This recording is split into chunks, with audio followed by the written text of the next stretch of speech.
Sleepwalking into white-collar bloodbath. We all know that AI is going to replace a bunch of jobs and all that stuff. It's kind of, I think everyone at this point knows that. Like, I just watched a video on the voice actors and fitness industry and all types of stuff. This major tech CEO, he was coming out and he's saying that there's about to be a big job bloodbath coming like pretty soon. I'm guessing like within a 2 year to 5 year frame. And yeah, it's about to get pretty crazy. A major tech CEO is sounding the alarm about the technology he's spearheading. Anthropic CEO Dario Amodei, the head of the company behind AI model Claude 4, has a blunt warning, telling the website Axios half of all entry-level, white-collar jobs could be wiped out by artificial intelligence within 5 years, potentially driving the unemployment rate up to 20%. The current unemployment rate is 4.2%. I don't even know if that's accurate. I feel like the current thing is 20% right now. And it's a little, and the possible is 50%, but that's a convo for another day. But the current unemployment rate is 4.2%, and it's possible to be 20%. So what the issue with this is, one, college is basically useless. You know, people go to college, you do internships in college, you try to get work experience, because now, you know, when you apply for a job, they're like, yo, how much work experience you got? If you're not doing something while you're in school, like building something for yourself, you're kind of screwed, because how are you going to get work experience while you're actively in college unless you're working while you're in college? But they're asking for work experience like you're supposed to start working at certain jobs at 16 years old. That's just not happening. You know what I'm saying? He says industries most at risk include law, marketing, tech, and finance. Law, marketing, tech. That's crazy. That's crazy. These new generative AI technologies pose a real risk to early career knowledge jobs. In recent months, AI has shown stunning capabilities, from generating hyper-realistic fake videos to diagnosing rare diseases through data analysis. The state Supreme Court in Arizona is even using AI-powered avatars to act as reporters and summarize court rulings. My AI colleague Daniel and I will be bringing you regular updates. AI's rapid rise could bring real benefits, but also real disruption. The people most likely to be hit first, young, college-educated workers in their first jobs, before they've built experience or seniority. Who don't yet have the work experience to be a sort of a manager of a team of AI agents. Some major companies already downsizing. Walmart cutting 1,500 corporate jobs, part of a technology-led restructuring. Damn, Walmart's firing people? Okay, I didn't see this part. So Walmart already done fired 1,500 people. That's crazy. That's actually crazy. Microsoft laying off 6,000, saying it's aligning for the AI era. So how can you protect your career? Experts say double down on what AI struggles with, making human connections and doing things in person. If you can do your job locked in a closet with a computer, those are the things that are more worrying for AI. Things that have to be in person and really with people tend to be safer. And learn to work with AI, not against it. That's also the thing too. You guys know the typical jobs, like within certain industries, you got like product manager, data analysts, certain stuff. Now they're already starting to change it. Now if you go on, it'll be like AI product manager, AI data analyst. I think the angle like most people should take, especially coming out of school, okay, maybe AI is replacing certain things, but you still need someone supervising that stuff. You guys remember when Apple first announced the iPhone? And before that, a lot of people don't even remember this because Apple been so dominant. BlackBerry used to be the thing. Like BlackBerry used to be lit. You had a BlackBerry, and you know they introduced touchscreen. That was a whole nother thing. I think AI is at the beginning stages, and instead of the generic jobs we hear about, is kind of going to be like AI product manager, AI data analyst, AI this. Those are open things, but you have to basically learn how AI operates. You got to learn the ins and outs, and that's going to take a whole nother 5 to 10 years to learn that. And by the time you learn that information, it's going to advance 10 times more. So it's tough. It's really tough. This guy went on Joe Rogan and his take was like really controversial. Our take on AI is we were not made in God's image, but we so wanted there to be a God, we made one in our image. So if you think about the attributes of AI, it's all-knowing, all-powerful, can perform miracles, it lives in a cloud. Sorry, is that God or AI? It's an emerging God. Right? Well, it's not even done growing yet. At the moment, it's the Oracle of Delphi. It's like a 10-year-old right now, though. It's not even an adult. Yeah, and then where's it going to? Yeah. So the idea of like, the interesting thing about AI is it's the gap between me and I don't know, who's the smartest guy we know? Eric Weinstein. Mm-hmm. Used to be enormous. And the gap is getting smaller because AI I can ask it. Yeah. Yeah, bitch, I got all the answers right here. Yeah. I mean, it's With weird what's correct going dates. on I had a gag about it, like a bit about in our universities, the students are using AI to write their essays, and then the tutors are using AI to mark the essays. And then after 3 years, AI gets the job. It actually seems very fair. That's what I'm saying. Like school in 3 to 5 years is useless unless you're trying to be like a doctor. I could just look up. Why would I go to class if I could just type in whatever I'm looking for? Unless it's like an important job that's important for society. Doctors, nurses, stuff like that. That's different. But I'm talking about like on let's say you're taking a history course or something like that. You want to learn about the world wars or whatever you want to look up, anything. You want to look up a particular person, right? You could just literally search it up and it'll give you everything you want to know in 3 seconds. People used to pay hundreds and thousands of dollars to learn about something you can now get in 3 seconds.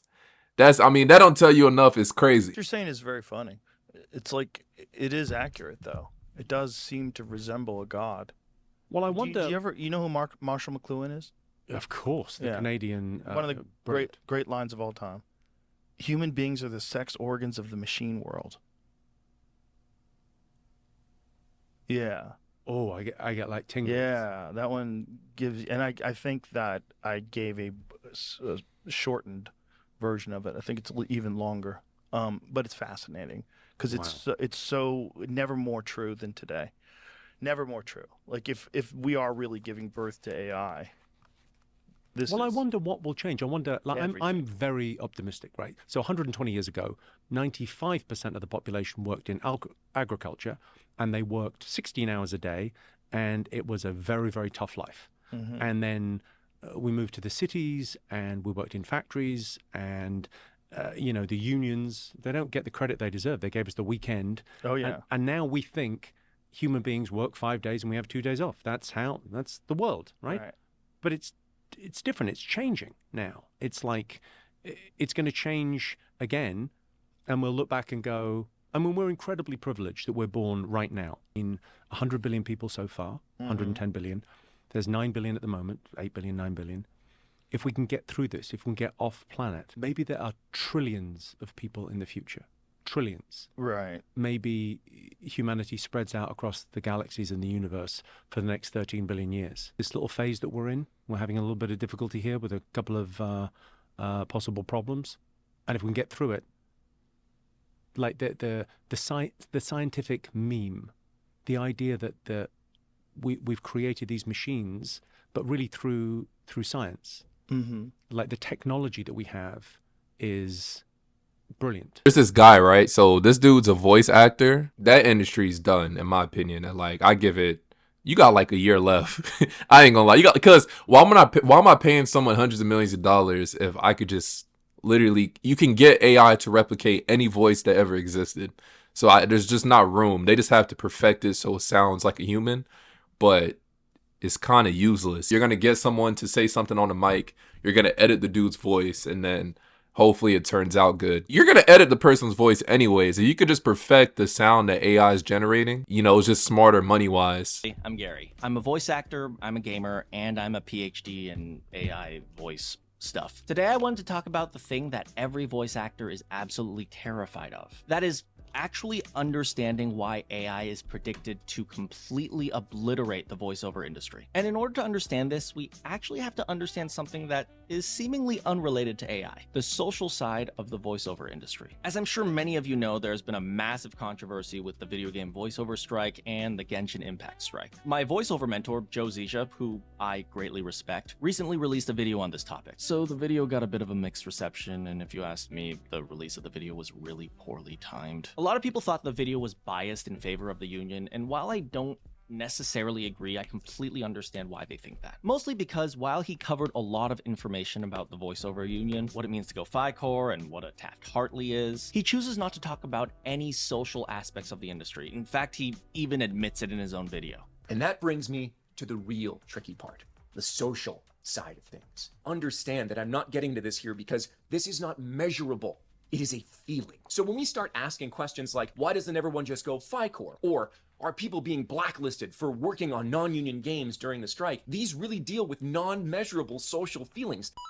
I'm not sure he intended this, but the fact that he chose not to talk about these things may have been more informative than if he had actually talked about them. Because it highlights one specific point. Voice actors cannot speak about the social aspects of the industry, and they will never talk about blacklists. Now, just to clarify, there may be some people who aren't familiar with the entertainment industry lingo who think that a blacklist is a literal list of names.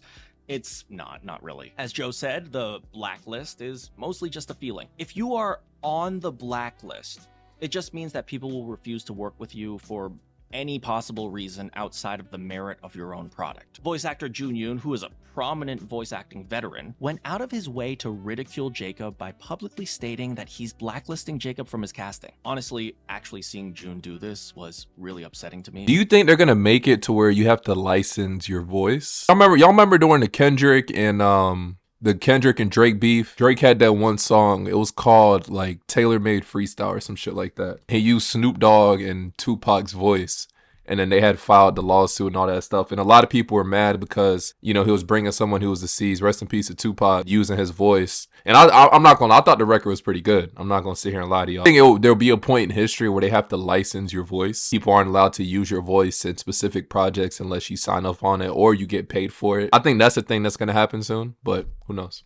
Because up until that point, Jun was actually one of my idols. Never meet your heroes, right? Within moments of announcing his voiceover role, the industry started cutting all ties with Jacob. This happens all the time in the industry. In Jacob's case, it was because he had the wrong opinions or did something that people didn't like. But it might just be because you said something mean to someone or you criticized their work, or maybe they just think you're ugly. There's virtually no way to stop a blacklist from happening, and it's actually an indicator of a much larger problem in the industry. The voiceover industry has no standards. And by standards, I don't mean like a girl doesn't have standards for her deadbeat biker boyfriend. I mean that the industry doesn't have a clear metric to evaluate a good voiceover performance from a bad voiceover performance. We can look at the field of engineering for a perfect contrast to this. Let's say two people are building a rocket. One flies 20 feet before crashing, the other flies 50 feet before crashing. That in and of itself is a metric for evaluation. Now, it might not be the perfect metric or the metric that you need to evaluate the effectiveness of a rocket, but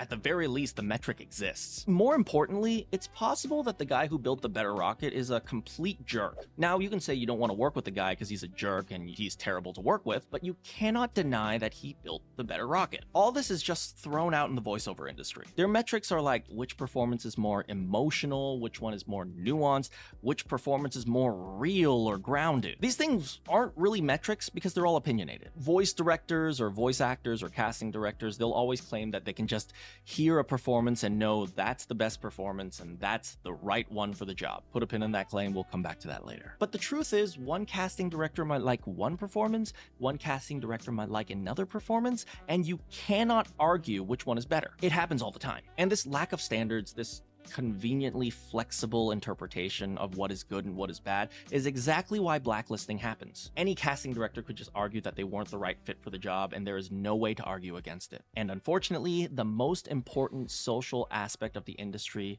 is evaluation and casting. Hugh Klitsky, an amazing voiceover coach who I really respect, summarized it really well in a bit of a comedic LinkedIn post. He said this: "You didn't get the job? Here's why. You sounded like the producer's mom. You sounded like the director's ex. You sounded happy, but not the right kind of happy. You sounded too tall or too blonde or too much like everyone else, and so on." If you read through the entire post, you'll notice that there is a reason that is missing from that list. Someone else is better than you. Because as an industry veteran, he knows that the industry doesn't have those metrics, at least not in a way that actually matters. Because if you look at the metrics that the voice directors use, nuanced, emotional, grounded, real, you'll also notice that there's one metric that the voice acting industry generally doesn't use, and it's probably the most important metric of all: whether or not the audience likes it. And that's the only metric that actually matters. Anyone who's been paying attention to AAA video games the past few years knows that the industry, or at the very least the video game industry at large, tends to use metrics that are inversely correlated with what the audience likes. Often you'll see that the games the industry claims are high quality end up actually being the worst games when rated by the gamers. And unfortunately, the video game voiceover industry is starting to go down the same path. They've used up all their remaining goodwill with the SAG-AFTRA video game strike, and now they're starting to deny that the audience is even relevant to the industry's success at all. But when the industry stops caring about how an audience evaluates their product, it always predicts the industry's failure, and worse, predicts their takeover by AI. But if you don't believe me and you want evidence, we can look at another industry that's been just completely demolished by AI, the visual arts. So when I've been saying that though. That's great. I've been saying that. Like, you literally, it's not going to be anything original. And the only thing that lasts is stuff that has direct human connection or it requires like human, you know what I'm saying? So it's crazy, bro. Voice, your arts, whatever creates it, all that shit is cooked. It's over with, you know? First started my undergraduate in engineering approximately like 15 years ago, I tried to convince every single one of my artist friends that AI was a legitimate threat to art. And of course, they didn't believe me because art is the human endeavor. But I pointed to one very specific thing. Some of these like legendary paintings, these artists are just throwing bullshit. Hey, some of this stuff, like of course it's legendary shit like Mona Lisa and all that stuff, but some of the like legendary quote unquote arts was some bullshit. I don't care what no one says. They just was doing nonsense. Like, just because the guy was so legendary, the motherfucker could draw a damn stick figure. They'd be like, oh my goodness, yo, no way, 2 million. I paid $5 million. Stop it. Like, they was drawing some real bullshit. Like, I'm not gonna lie, some real deal bullshit. And people tried to add some significance to it. Fuck out of here. Some stuff is like Mona Lisa, shit like that. That's legendary. Some of that was bullshit. I know y'all agree with me. If you don't agree with me deep down, I know you agree with me. No way to justify their own existence because they gave up their standards over 100 years ago. And the lack of standards that allowed their artistic industry to exist was now being reinterpreted to justify that human artists were no longer necessary. Because without standards, AI art is just as good as anything else. This led to a lot of panicking artists turning to really poorly thought out metrics. Things like AI art had no soul or AI art had no art. Yeah, you see that? That's what they do. When people getting cooked, take the emotional route. Why AI isn't gonna make art? There's no emotional connection. You ever get into it with your girlfriend and you're winning the argument? She goes straight to sympathy. It's the same thing that they're doing here, bro. To see how valid these metrics really were, so I conducted a bit of an experiment interview with a lot of the detractors of AI art, specifically about Jackson Pollock and his work. The experiment was really simple. I showed them two images. One of them was an AI generated painting. Usually I chose some sort of like fantasy landscape painting like this. The other one is one of Jackson Pollock's paintings. And I asked a very simple question. Do you truly believe that this painting has artistic value and this painting doesn't? And they always said yes. So the natural follow-up was always, please explain why. And this is where they started stumbling over their words. They said things like, there's clear purpose behind the Pollock painting. The Pollock painting actually has like a human soul. You can clearly see the intent behind the Pollock painting and all these sorts of weird random reasons. And even as they stumbled over their words, I always gave them the chance to take back what they said. Something like, if you can't come up with a reason, you can just take it back and just say the two paintings are equal or something like that. But for like the 100 people I interviewed, they never took it back. They always claimed that the Pollock painting clearly had intent and value and was more interesting, and AI art simply wasn't. So you can just imagine their panic when I revealed to them that that Pollock painting they just gassed up was made by AI. So yeah, I generated that image a couple years back using ChatGPT specifically to run this experiment. And you can believe me, the backpedaling that they tried to do was absolutely painful. And from here, I asked them a very simple question. Based on what you know now, will you admit that AI art has real artistic value? And like half of them just stormed out before they even had a chance to answer because they knew they couldn't answer without completely destroying their beliefs. If they answered yes, they had to admit that AI art was actually valuable. And if they answered no, they had to admit that they lied. They were told that an image, in this case the AI Pollock image, was valuable simply because Jackson Pollock made it. And from there, they just reverse engineered any reason they wanted to justify why the image was valuable. That sounds familiar. Maybe like a casting director who listens to a voice actor he's friends with and just so happens to hear that he's the best. People love the familiar. That's what it is. So it's the same shit in every industry. Though a lot of jobs, like a lot of common jobs that we know about be taken away, is also going to bring up a lot of new jobs, you know what I'm saying? But the market is still early, so it's not too late to learn. It's still young, like Joe Rogan said, but I think now is a great opportunity to learn because it is going to open up a lot of opportunities. Just a lot of stuff we're used to is going to be gone. So But that's how it is. You know, the world is constantly evolving. So this is something our generation has to adjust to.